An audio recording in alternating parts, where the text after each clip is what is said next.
ప్రియ సహోదరి సహోదరులారా,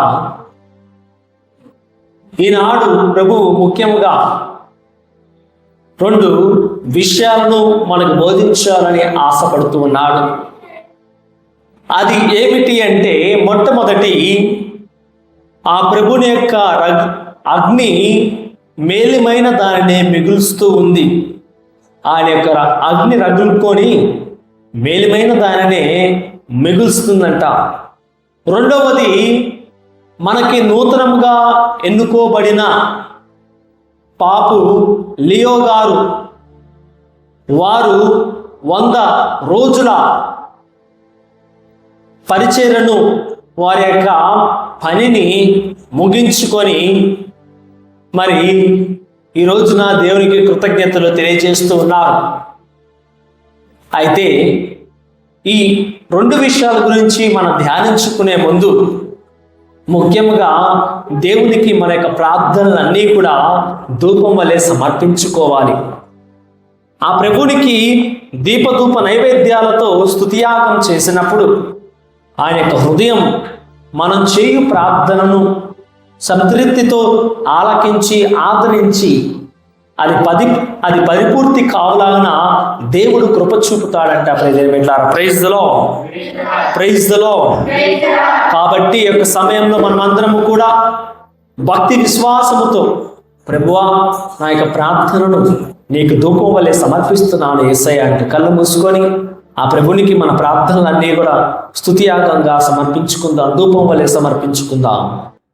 ధూపం వలె స్వీకరించు స్వామి నా ప్రార్థన, ధూపం వలె స్వీకరించు స్వామి నా ప్రార్థన, సంధ్యావళి వలె చేతులలేపితిని, సంధ్యావళి వలె చేతులలేపితిని, రోదిస్తున్నా నిన్ను చూచి నేను, రోదిస్తున్నా నేను చూచి నేను, త్వరగా రావా దర్శనమీయవా, త్వరగా రావా దర్శనమీయవా. అబ్బా నీవు మన్నించు మళ్ళీ నేను బ్రతికెదను, అబ్బా నీవు మన్నించు మళ్ళీ నేను బ్రతికెదను, పాపాలెల్లా కడిగించు మళ్ళీ నేను జీవింతును, పాపాలెల్లా కడిగించు మళ్ళీ నేను జీవింతును, ధూపం వలె స్వీకరించు స్వామి నా ప్రార్థన, ధూపం వలె స్వీకరించు స్వామి నా ప్రార్థన. Praise the lord. Praise the lord. Praise the Lord. ప్రియ దేవుని బిడ్డలారా, ఈనాడు మరి మొట్టమొదటి అంశము మనం ఏమి చెప్పుకున్నామంటే, అగ్ని మేలిమైన దానినే మిగులుస్తుంది.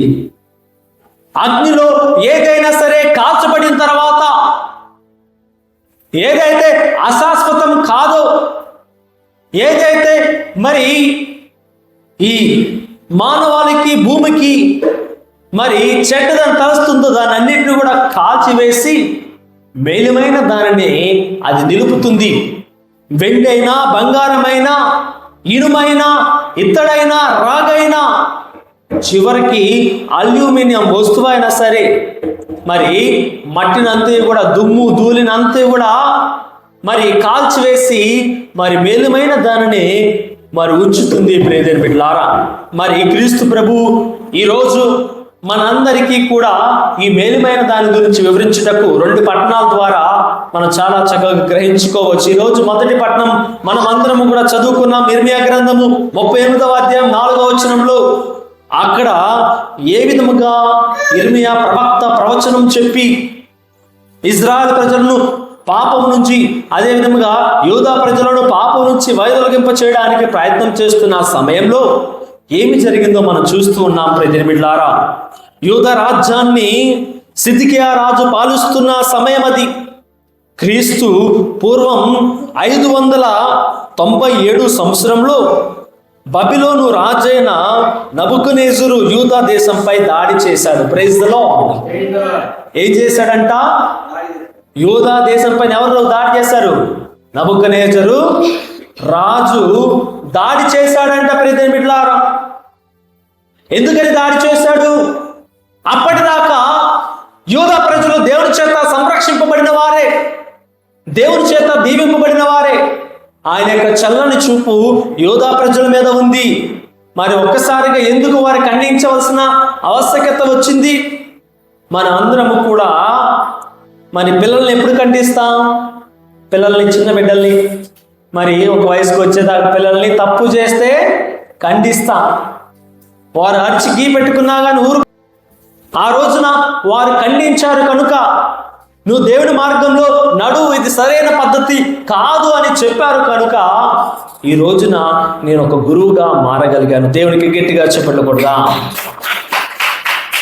అవును ప్రియమైన బిడ్డలారా, మరి ఉపదేశకుడు చాలా చక్కగా బోధిస్తూ ఉన్నాడు.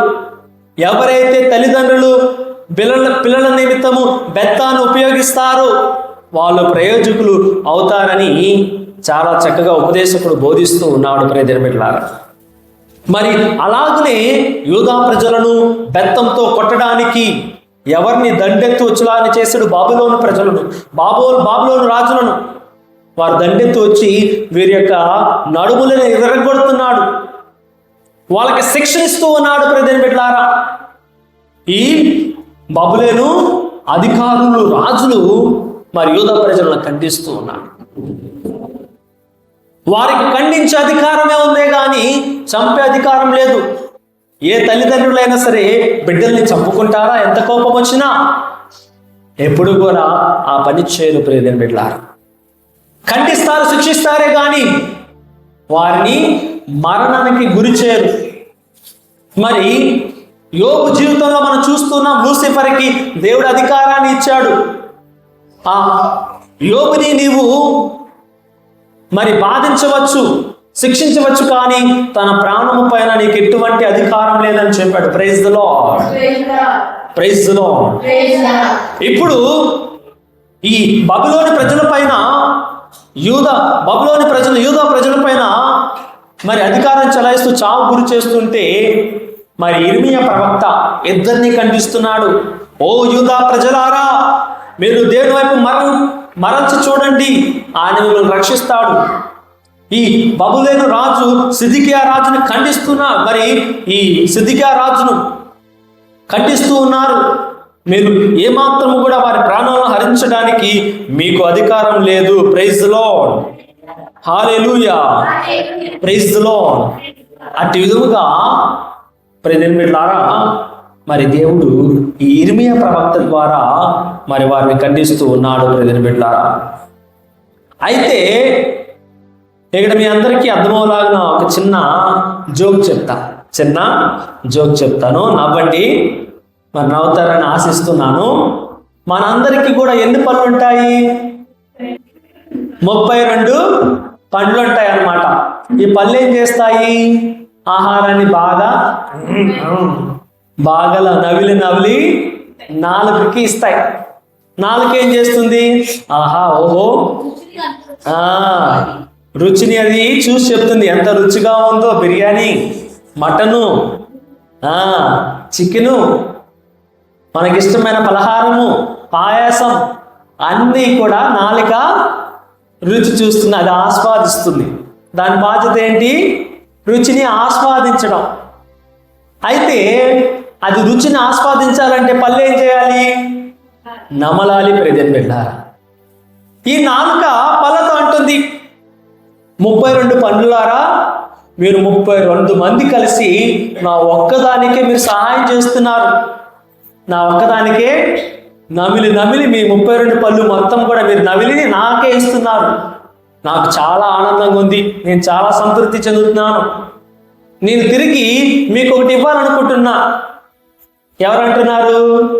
నాలుక పళ్ళతో అంటుంది, నేను తిరిగి మీకు ఒకటి ఇవ్వాలనుకుంటున్నా. కాబట్టి ఏమి ఇవ్వాలో మీరే చెప్పండి అని అన్నప్పుడు ఈ పండ్లన్నీ కలిసి ఒక మాట చెప్తున్నాయి. ఏమనంటే ప్రియమిట్లారా, ఏమని అంటే, నీ నాలుకకు అడ్డం వచ్చినట్లుగా నువ్వు వాగద్దు, మాట్లాడద్దు. నీ నాలుకతో అడ్డం వచ్చినట్లుగా నువ్వు మాట్లాడితే మా మూతి పండ్లు రాలుతున్నాయంట. Praise the lord, praise the Lord. నాలుక అడ్డం వచ్చినట్టు మాట్లాడుతుంటే ఏమవుతుంది? మూతి పళ్ళు రాలుతున్నాయంట. దాని బాధ్యత ఏంటి? చక్కగా తింటాం. కానీ ఈ నాలుక ఏం చేస్తుంది? ఇష్టం వచ్చినట్టు అడ్డం వచ్చినట్టు వాగుతా మాట్లాడుతూ ఉంది. ఇప్పుడు ఎవరి పళ్ళు రాలుతున్నాయి? 32 పళ్ళు, 7 పళ్ళు రాలుతున్నాయి. ప్రజలు పెట్టారా? కాబట్టి నాలుకను అదుపులో పెట్టుకుంటే అన్ని అదుపులో ఉంటాయి. మరి నోరు మంచిదైతే ఊరు మంచిదంట. అవునా కాదా? అట్లాగే మన నోటిని మనం అదుపులో పెట్టుకోవాలి. ఈ అదుపులో పెట్టుకోలేరు కాబట్టే ఈ యూదా ప్రజలు బబులోను వాళ్ళ చేత దోచుకోబడ్డారు. చివరికి మరణానికి కూడా గురి చేయబడుతున్నప్పుడు ఈ ఇర్మియా ప్రవక్త ద్వారా వారు దేవుడు మరి మాట్లాడుతూ ఉన్నారు. ప్రియమిట్లారా, మరి ఈ ప్రవక్తను కూడా వాళ్ళే విడిచిపెట్టలేదు. ఆ ప్రవక్తను పట్టుకొని మరి మలకియా అనే బావిలో పడివేస్తున్నారు. మలకియా అనే బావిలో పడివేస్తున్నారు. ప్రియమిట్లారా, మరి అక్కడ మరి ఎన్నో రోజులు ఆకలికి దప్పికక్కులకు మరి ఈ ప్రవక్త ఇర్మియా మరి అలమటిస్తున్నప్పుడు మరలా దేవుడు ప్రవక్తని ఏనాడు కూడా విడిచిపెట్టలేదు. ప్రియమిట్లారా, ఆ రాజుల యొక్క హృదయాలను మార్చి ఎవరైతే ఈ ఇర్మియా ప్రవక్తను గోతులో పడేయమని చెప్పారో ఆ రాజుల ద్వారానే మరలా దేవుడు తన యొక్క హస్తాన్ని అందించి ఆ ఇర్మియా ప్రవక్తను ఆ లోయ నుంచి చేయించి పైకి లేపుతూ ఉన్నాడు. గట్టిగా దేవుడు చెప్పలు కూడా పెట్టుకుంటారు. మరి ఇలా దేవుడు తన కార్యాన్ని తన బిడ్డల యందు చేస్తూ ఉన్నాడు. మరి ఈ రోజున మనం చూసుకున్నట్లయితే మరి ఒక వ్యక్తి గురించి మనం మాట్లాడుకోవాల్సిన ఆవశ్యకత ఎంతైనా ఉంది. వారే పాపు గారు, జగద్గురువులు 14 లియో తండ్రి గారు. మనందరికీ కూడా మరి తండ్రి అని వారు పిలువబడుతున్నారు. పాపు గారు అధికారి, is a chairperson of Saint Peter. మరి పేతురు గారి యొక్క సింహాసనాన్ని అధిష్ఠించిన జగద్గురువులు మరి 14వ లియో జగద్గురువులు. ప్రియమిట్లారా, మరి వీరు మే నెల 8వ తారీఖున 2025 సంవత్సరంలో జగద్గురువులుగా ప్రకటింపబడ్డారు. మరి ఆ రోజు నుంచి ఈ రోజు దాకా మనం గడించుకుంటే, అంటే నిన్నటి దాకా ఆగస్టు 16వ తారీఖు దాకా మనం గడించుకుంటే 100 రోజులు వస్తుంది. మరి ఈ 100 రోజుల్లో జగద్గురువులు ప్రపంచ దేశాలకు అధినేతగా, కథోలిక విశ్వాసులకు అధినేతగా ఉన్నటువంటి ఈ జగద్గురువులు ఏమి చేశారు అంటే, వారి యొక్క ముఖ్య పని మొట్టమొదటిగా పాపు గారైనటువంటి ఫ్రాన్సిస్ గారి యొక్క అడుగు జాడలలో నడవటం మరి మొదలు పెట్టారు. గట్టిగా దేవుని చెప్పకూడదా? Is continuing the legacy of Pope Francis. Pope Francis గారి యొక్క అడుగు జాడల్లో ఆయన నడవటం నేర్చుకున్నారు. పెద్దవారి యొక్క అడుగు జాడలో చిన్నవాడు ఎప్పుడైతే నడుస్తాడో వాడు ఖచ్చితంగా మరి విజయాన్ని పొందుకుంటారు. ప్రియమిట్లారా, మరి లియో పాపు గారి తండ్రి గారి యొక్క సహోదరుడు జాన్ రివర్స్ వారు ఇంటర్వ్యూలో ఏమని చెప్తున్నారు అంటే, ఇదే చెబుతున్నారు. Is following the legacy of Pope Francis. జగద్గురులైన ఫ్రాన్సిస్ గారి యొక్క అడుగుజాడలో వారు నడుస్తూ ఉన్నారు. అదే విధముగా మరి జూబ్లీ ఇయర్లో జూబ్లీ ఆఫ్ యూత్ మరి ఈ జూబ్లీ ఇయర్లో యువకులకు ప్రత్యేకమైన స్థానం ఇవ్వబడాలి అని, ప్రత్యేకమైన పిలుపునివ్వబడాలని వారు లియో తండ్రి గారు మరి కథోలిక విశ్వాసం నుంచి, క్రైస్తవ విశ్వాసం నుంచి కోరుకొని ఉన్నారు. ప్రియమిట్లారా, మరి ఈయన మొట్టమొదటి అమెరికన్ చికాగో నివాసి. అమెరికా దేశం నుంచి ఎవరైనా పోపు గారు అయ్యారా అంటే మనం మరి నిస్సందేహంగా వీరి యొక్క పేరుని మనం చెప్పవచ్చు. మరి వీరి యొక్క పని ఏమిటయ్యా అంటే focus on unity, avoiding polemics. అంటే అందరము కూడా కలిసికట్టుగా ఉండాలి. Praise the lord, praise the lord. అందరము కూడా సహోదర భావంతో జీవించాలి. ఒకే సంఘంలో ఏ భేదాలు ఉండకూడదు. ఒకే సంఘంలో మన విభేదాలు ఉండకూడదు. అందరూ ఒక చోటనే కూర్చొని మనం గొడవలను దూరం పెట్టాలి. గొడవలకు కారణమైన మరి ఆ టాపిక్స్, గొడవలకు కారణమైనటువంటి విషయాలు మనం మాట్లాడుకోకూడదు, వాటిని దూరం పెట్టాలి అని చెప్పేసి మరి లియో తండ్రి గారు మొట్టమొదటిగా వారి పనిలో వారు చేస్తున్నారు. రెండవది లిజనింగ్ బిఫోర్ డిసైడింగ్.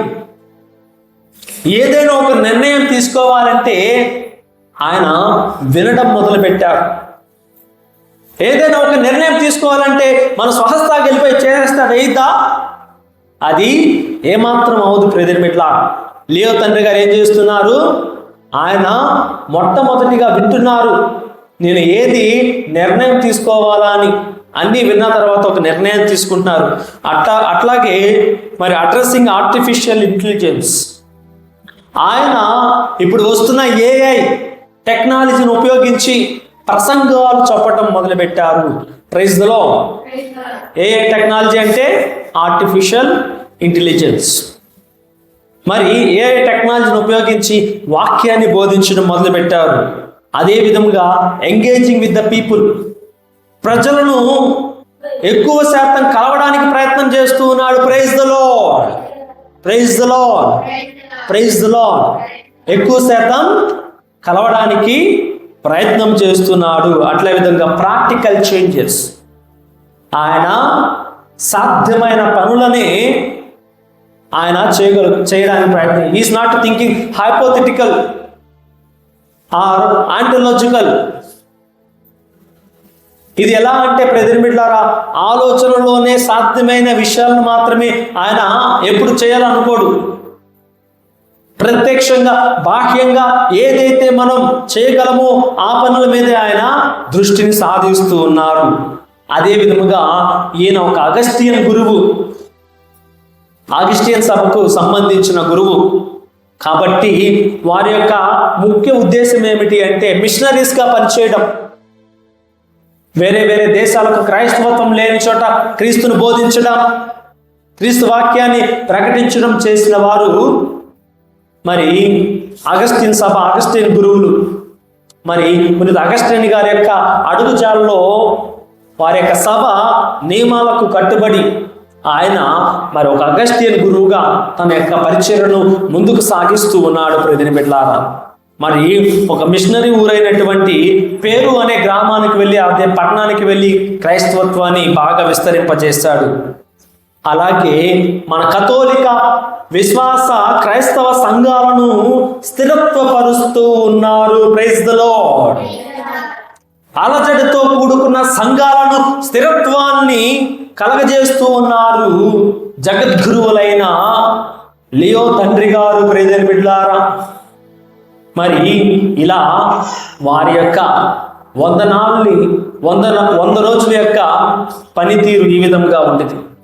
ఈనాటి రెండో పట్టణాన్ని మనం చూసుకున్నట్లయితే హెబ్రీయులకు రాసిన లేఖ 12వ అధ్యాయం మరి 1 నుంచి 4లో మనం చదివినట్లయితే 1వ వచనం, మధ్యలో నుంచి మనులను పెనువేసుకొని ఉన్న పాపములను వదుల్చుకొని మన ఎదుటనున్న పరుగు పందమును నిశ్చయముతో పరిగెడుదము.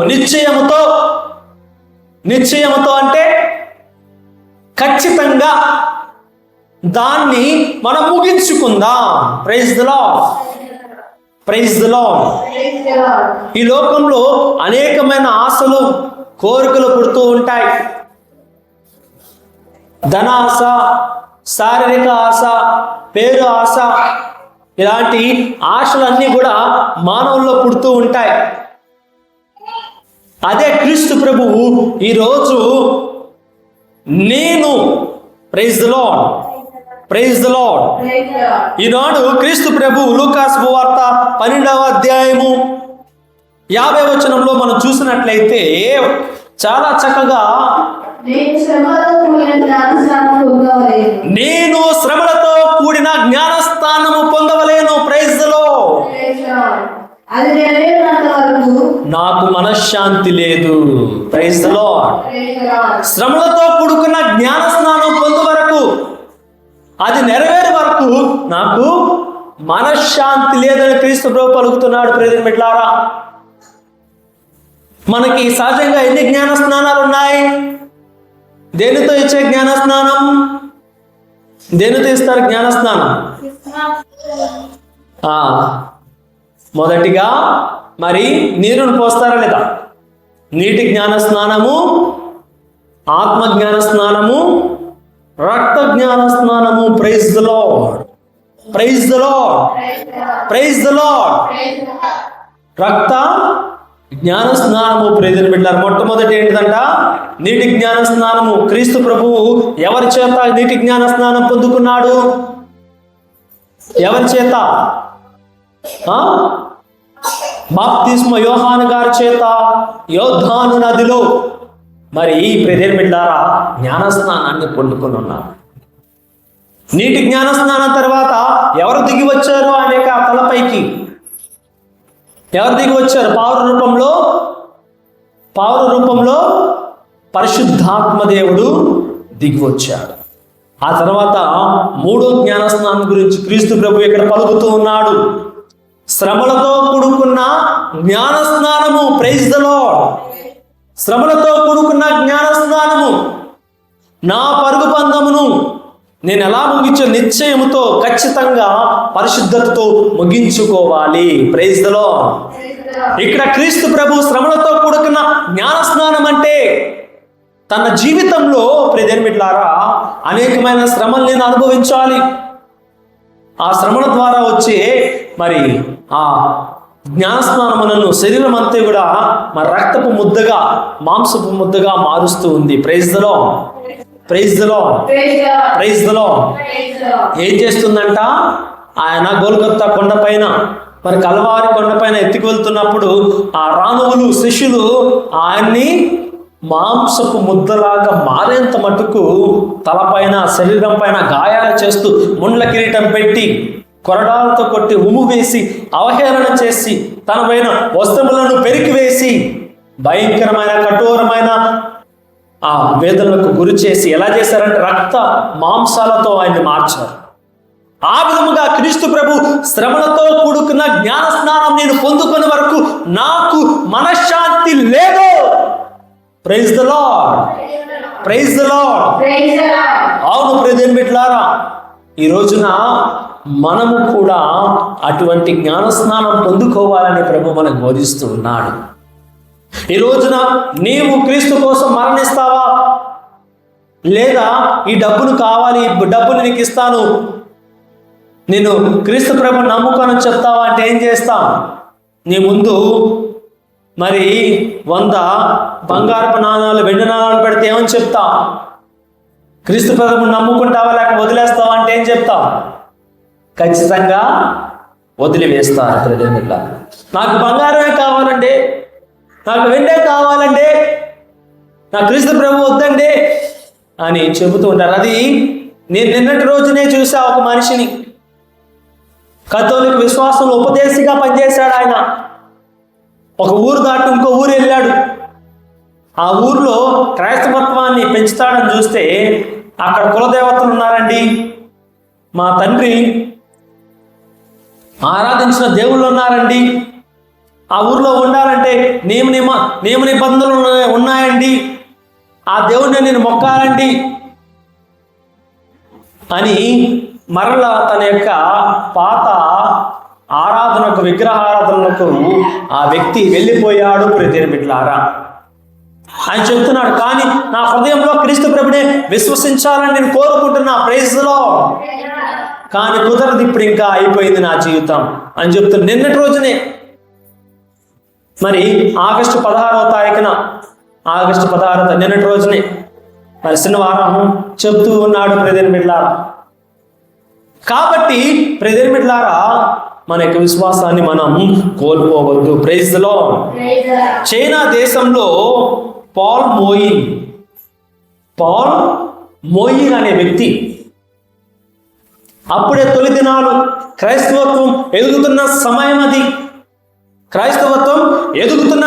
అది.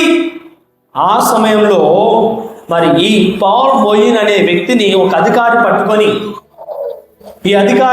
ఈ పాల్ మోయిన్ అనే అధికారిని పట్టుకొని మరి చెప్తూ ఉన్నాడు, ప్రశ్నిస్తూ ఉన్నాడు, నీకు నీ ప్రాణం కావాలా లేకపోతే క్రీస్తు కావాలా అని అడిగినప్పుడు నాకు క్రీస్తే కావాలన్నాడు. వీడు ప్రాణం పోయినా కానీ మాట వినేదట్లేడు, త్యజిస్తున్నాడే అని చెప్పేసి, సరే నీకు 100 వెండి నాణాలు ఇస్తాను, క్రీస్తు కావాలా వెండి నాణాలు కావాలా అంటే క్రీస్తే కావాలని చెప్పాడు. సరే నీకు బంగారపు వెండి నాణాలు ఇస్తాను, బంగారపు నాణాలు ఇస్తాను, క్రీస్తు కావాలా బంగారపు నాణాలు కావాలా అంటే నాకు క్రీస్తే కావాలని సాక్ష్యం పలుకుతున్నాడు. వీడిలా మాట వినట్లేదని మరి ఆయన ప్రశ్నిస్తున్నాడు, ఇంకేం కావాలో మమ్మల్ని అడుగు ఇస్తాను, ఇంకేం కావాలో మమ్మల్ని అడుగు ఇస్తాము అని చెప్పి ఆ అధికారి ప్రశ్నించినప్పుడు ఈ పాల్ మోయిన్ అనే వ్యక్తి చెబుతూ ఉన్నాడు, ఏమని అంటే ప్రియమైన బిడ్డలారా, ఇదిగో ఈ లోకమంతా కూడా సంపాదించి ఆత్మను కోల్పోయిన ఏ ప్రయోజనం? ఈ లోకమంతా కూడా సంపాదించి ఆత్మను కోల్పోయిన ఏం ప్రయోజనం? ఈ ఆత్మకు సరితూగా వెండి వజ్ర వైడూర్యాలను నువ్వు ఇవ్వగలుగుతావా అని ఈ పాల్ మోయిన్ అనే వ్యక్తి మరి ప్రియమైన బిడ్డలారా అడిగినప్పుడు ఆ వ్యక్తి నోరెళ్ళబెట్టాడు. అది బాగా తెలుసు ఆయనకి, ఈ ఆత్మకు సరి సమానమైన వెండి బంగారాలను వజ్ర వైడూర్యాలను ఏది ఇవ్వలేనని. వీరికి మరి మనం న్యాయం చేయలేమని చెప్పేసి అన్యాయాన్ని అక్కడ ప్రకటిస్తూ ఉన్నాడు, చంపివేస్తూ ఉన్నాడు. మరి చైనా దేశాలలో ఇప్పటికీ కూడా వాళ్ళకి ఒకటే ఒక పద్ధతి, ఒకే ఒక రిలీజియన్ అనుకుంటూ ఉంటారు ప్రజలు పెట్టారు. అదేంటి అంటే వర్క్ ఈజ్ టు వర్షిప్ అంటే పనియే ప్రత్యక్ష దైవం. Praise the lord. పనియే ప్రత్యక్ష దైవం. వారికి దేవుడు లేదు, దైవం లేదు, దైవ భయం లేదు, దైవ భీతి లేదు, పనియే ప్రత్యక్ష దైవం అని వారు అనుకుంటూ ఉంటారు ప్రియమైన బిడ్డలారా. అవును, మరి అటువంటి వారిలో కూడా క్రీస్తు ప్రభుని యొక్క హతసాక్షులు ఈ పాల్ మోయిన్ అనే వ్యక్తులు, అదే విధముగా చైనా ఏషియా ఖండాలలో తిరగాడిన అపోస్తులు, పునీత తోమా గారు వంటి అపోస్తులు, మరి పునీతులు ఎంతో మంది మరి దేవునికి సాక్షిగా నిలబడుతూ ఉన్నారు. Praise the lord. Praise the lord. Praise the lord. మరి క్రైస్తవత్వంలో మొట్టమొదటి హతసాక్షి మరణాన్ని పొందుకున్నది ఎవరండి? మొట్టమొదటి హతసాక్షి మరణాన్ని పొందుకున్నది ఎవరు? పునీత స్టెఫను గారు. అపోస్తుల కార్యంలో మనం చూస్తూ ఉన్నాం, ఆయన కూడా శ్రమలతో కూడుకున్న జ్ఞాన స్నానాన్ని పొందుకుంటూ ఉన్నాడు. గట్టిగా దేవుని చెప్పకూడదా? శ్రమలతో కూడుకున్న జ్ఞాన స్నానం, ఆయన యొక్క ఒక్క మరణం ఎంతో మందికి జీవాన్ని ఇచ్చింది. ఒక్క విత్తనం భూమిలో పడి నశించిన తప్ప అది చెట్టుగా మారి ఎన్నో ఫలాలను ఇవ్వడానికి సాధ్యం కాదు. ప్రజలు వెళ్ళారా, ఒక విత్తనం భూమిలో పడితేనే కదా ఆ పడిన విత్తనం చెట్టుగా మారి ఎన్నో ఫలాలను ఇస్తూ ఉంటుంది. ఈ రోజున నీవు నేను కూడా మన హృదయాన్ని ప్రభు పైన స్థిరత్వం చేసుకోగలుగుతున్నామా? పాప లియో గారు కూడా ఆయన ఇదే పలుకుతున్నారు, స్టెబిలైజింగ్ ద చర్చ్. ఆయన క్రైస్తవ విశ్వాసులను స్థిరత్వంలో నిలపాలని ఆశపడుతున్నాడు. నీ దృష్టిని అటు ఇటు పోనివద్దు, నీ తలంపులను నువ్వు క్రమబద్ధం చేసుకో, అప్పుడు దేవుడు నిన్ను దీవిస్తాడు అని పలుకుతూ ఉన్నాడు. ప్రియమైన బిడ్డ, ఇలా దేవుడు నడిపిస్తూ ఉన్నప్పుడు చెడ్డవారు ఒక పక్క అవుతారంట. ఒక కుటుంబంలో దుష్టులందరూ ఒక పక్కన అవుతారు, మంచి వాళ్ళందరూ పక్కన అవుతారు. మరి ఒక కుటుంబంలో మంచి చెడులు ఉన్నప్పుడు అత్త కోడల్ని, కోడలు అత్తని, కొడుకు తండ్రిని, తండ్రిని కొడుకును, మరి మామ అల్లుణ్ణి మామని వ్యతిరేకించే గడియలు వస్తాయంట. ప్రియమైన వ్యతిరేకించే భార్య భర్తని, భర్త భార్యని వ్యతిరేకించే గడియలు వస్తూ ఉంటాయని దేవుని యొక్క వాక్కు బోధిస్తుంది. ఎందుకంటే వారిలో చెడు ఉన్నప్పుడు మంచిని అంగీకరించలేరు. అప్పుడు వారికి వారే దూరం అవుతారు. అగ్నిలో ఏదైనా ఒక వస్తువు వేస్తే ఏమవుతుంది? అది కాలి బూడిదైపోతుంది. సత్యం ధర్మం అనే అగ్నిలో పాపం పడినప్పుడు ప్రతిదీ కూడా భగ్నం కావాల్సిందే. అది ఏమాత్రము కూడా నిలవజాలదు. ప్రియమిట్లారా, ఒక దేవుని యొక్క సేవకుడు ఈ విధంగా పలుకుతున్నాడు, ఆస్తి మీద కన్ను వేసినా ఎగిరిపోను నీ అభిషేకం, ప్రజల మీద కన్ను వేసినా అంతమగును నీ అభిషేకం, కాపాడుకో నిన్ను కాపాడుకో ప్రభు మనకు ఇచ్చిన అభిషేకమును, ఆస్తి మీద కన్ను వేసినా ఎగిరిపోను నీ అభిషేకం, ప్రజల మీద కన్ను వేసినా అంతమగును నీ అభిషేకం. క్రైస్తలో ఆస్తి మీద, ఈ లోక ఆశల మీద మన ఆలోచనలు పెట్టుకుంటే ఏమవుతుందంట? చివరికి అన్ని సంపాదించుకుని ఆత్మను నువ్వు కోల్పోతే ప్రయోజనమేమి? ఈ పౌల్ మోయిన్ అనే వ్యక్తి, నువ్వు నాకు ఏది ఇచ్చినా కానీ ఈ యొక్క ఆత్మకు సరి సమానం కాదు. ఈ ఆత్మ దేవుని నుంచి వచ్చింది, మరలా దేవుని దగ్గరికే చేరాలి. ఏ మతము, ఏ విశ్వాసము కూడా నాకు సత్యాన్ని కులంకుశంగా బోధించలేదు. ఒక క్రైస్తవ విశ్వాసం తప్ప పునరుత్థానాల ద్వారానే ఆత్మ అనేది ఎక్కడ చేరాలనేది నేను తెలుసుకున్నాను. కనుక నేను ఈ ఆత్మను ప్రభు చెంతకు చేర్చేదాకా నేను విశ్రాంతి తీసుకోనని, నా ఆత్మ శాంతిని పొందుకోదని మరి ఆయన చెబుతూ ఉన్నాడు. క్రీస్తు ప్రభుని యొక్క ఆత్మ శ్రమలతో కూడుకున్న బాప్తిస్మం పొందుకునేదాకా ఆయన యొక్క ఆత్మ కుదుటిగా లేదంట. ప్రియమైన బిడ్డలారా, ఈ రోజున నీవు నేను కూడా ప్రభు కోసం నిలబడితే ఆ ప్రభు మన కోసం నిలబడతాడు. నేను కూడా ఆ ప్రభు కోసం ఒక్క అడుగు వేస్తే ఆ ప్రభు మన కోసం 100 అడుగులు వేస్తాడు. ప్రియమైన బిడ్డలారా, కాబట్టి విశ్వాసంతో మనందరము కూడా భక్తి శ్రద్ధలతో కళ్ళు మూసుకొని ప్రార్థన చేసుకుందాం. పరిశుద్ధుడును సర్వశక్తిమంతుడు అయిన దేవా, కృపామయుడ, సత్య స్వరూపి, అగ్ని వంటి వాడా, ఇదిగో తండ్రి నీ యొక్క అగ్నితో ఈ రోజు మమ్మల్ని అందరినీ కూడా కాల్చివేసి మాలో అసత్యము, క్రోధము, మోసము, ఈ లోక వాంఛలతో శారీరక ఫలాలతో జీవిస్తుండగా వాటిని అన్నిటితో నీ యొక్క ఆత్మని అగ్నితో కాల్చివేసి ఆత్మ వర ఫలాలతో మమ్మ దీవించిన దేవా, నీకే వందనము, స్తోత్రమేసయ్యా. ఎదుగో తండ్రి, మా బిడ్డలను మరింత ఆత్మ వర ఫలాల్లో ఇదిగో ప్రభు అభివృద్ధింపచేసి నీ యొక్క పనివారులుగా, నీ యొక్క బిడ్డలుగా పనిచేసే భాగ్యాన్ని మా బిడ్డలకు దయచేయండి ప్రభా. ఇదిగో తండ్రి, మా బిడ్డలు చేస్తున్న ప్రతి పనిలో తోడు నీడగా ఉండండి యేసయ్య. వారి యొక్క పాడి పంటలను దీవించండి. వారి యొక్క బిడ్డలకు బంగారమైన భవిష్యత్తును దయచేయండి యేసయ్య. మా బిడ్డలు చేస్తున్న ప్రత్యేక పనిలో ఇదిగో ప్రభా విజయాన్ని దయచేయండి. రాకపోకలేదని యొక్క దేవదూతల కాపుదల ఉంచండి ప్రభా. ఇదిగో తండ్రి, కుటుంబంలో ఉన్న ప్రత్యేక సమస్యను, చికాకును తొలగించండి ప్రభా.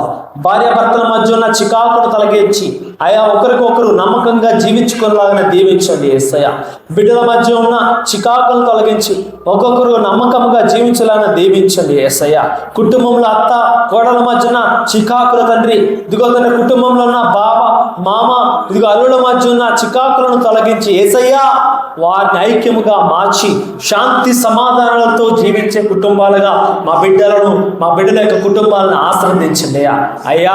నీ యొక్క శాంతి మా కుటుంబాలను, మా యొక్క గ్రామాలను, మా యొక్క ఇదిగో ప్రభా ప్రాంగణాలను, మా యొక్క దేశాన్ని పరిపాలించి నీ యొక్క శాంతి ఐక్యతలో మేము జీవించలాగా దీవించమంటూ మననాథుడైన యేసుక్రీస్తు నామమున అడిగి వేడుకొనుచున్నాము తండ్రి.